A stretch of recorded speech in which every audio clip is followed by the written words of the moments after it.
Example problem number 3.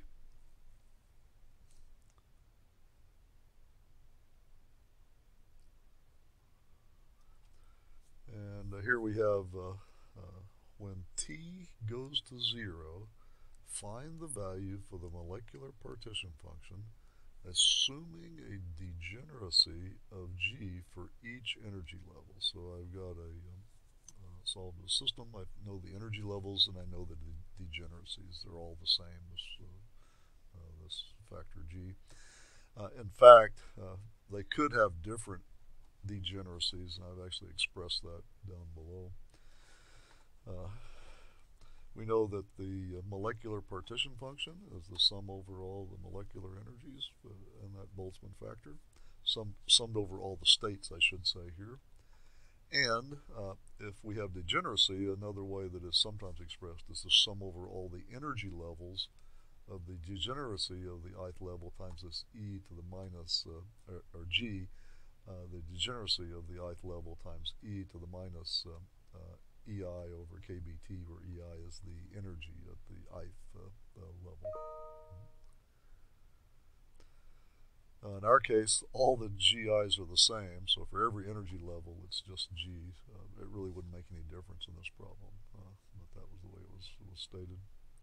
So I need to do this sum. And now really you just have to look at that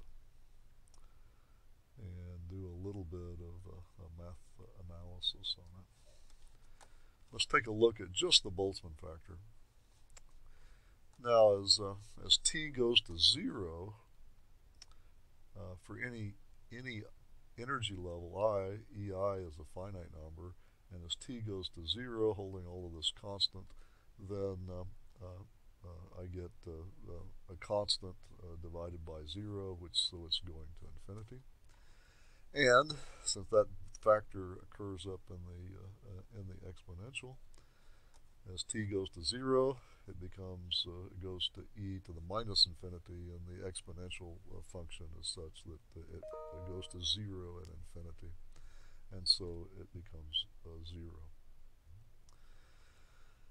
0.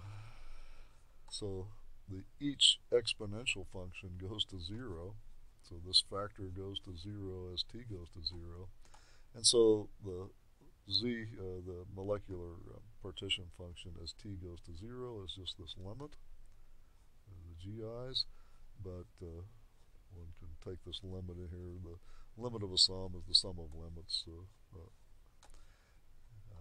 In this case, we are assuming that that infinite series converges uniformly, which is a mathematical detail I'll leave to the mathematicians. And now then the limit of this exponential factor, well, we just showed up above that that's equal to 0. And so we get a sum of GIs times all of the degeneracies times 0 for each level. And so Z1 goes to 0 for t going to infinity.